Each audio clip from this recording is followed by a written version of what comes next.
what was really great about that is I could really hear you all singing. And that just is really great. And so I asked Rich for a little bit of time this morning. And as you can tell, everything's a little different. Because I wanted to kind of share a testimony, if you will, that is so relevant to this week's message that it literally hit me in the head and slapped me in the finger. And so if you just give me a few minutes of grace, I just want to tell you my story from this week. So it's started as a terrible week at work. We've all had that, a really terrible week. I figured that by Tuesday I was going to be unemployed, and that stress just kind of came tumbling down. And I just figured, you know what? I just have to work harder, and it's going to be okay. And I was juggling that, and I was juggling home, and I needed to do more, and I kept working harder and harder and harder, and thinking, if I keep working and I keep up the pace, I've got this. I've got this. And so if you may notice, we've done some work up here. I spent this week moving a lot of the equipment so that we could do things more easily here. And so I was here on Friday, and as I was in my haste trying to move things around and pulling on wires and moving over here, I wasn't really thinking about why I was trying to do all these things so quickly. I was in control. And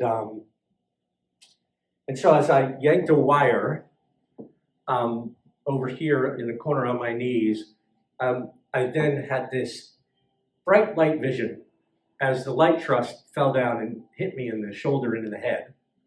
And I laid there for 10 or 15 minutes just looking up and going, really? This is my day? Really?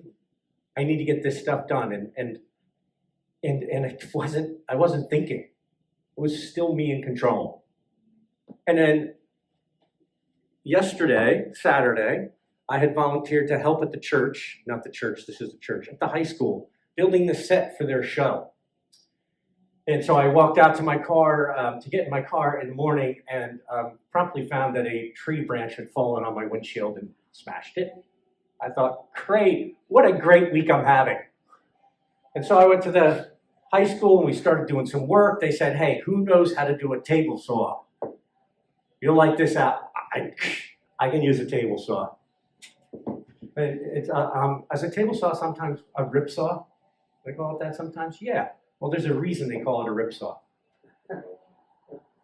Again, I'm in control, and in my haste, as I pushed a 2x4 through the rip saw, and it hit a knot, and the 2x4 popped up in the air, my finger went into the blade. Now,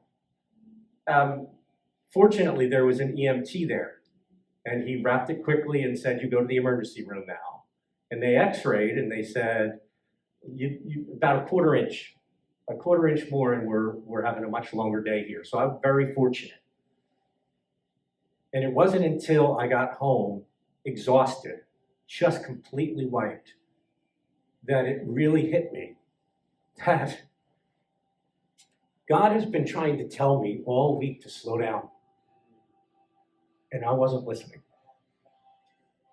And this message, as I went through it, just jumped out to say, gosh, we're talking about flourishing faith. We're talking about practicing faith.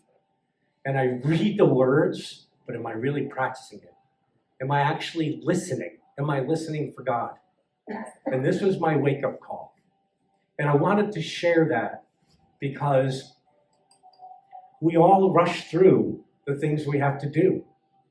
We have to go places. We have to get the job done. And we forget that it's not our will. It's His will. And so this is a song, I'm going to ask Rich to play a video. This is a song that actually was in my head last weekend before this week started. And I hope that you just will listen to these words because they have kept me afloat this week. And so thank you for the grace of this time. And I hope that we will be back to normal guitar and singing next week, but by the grace of God. Thanks, Josh.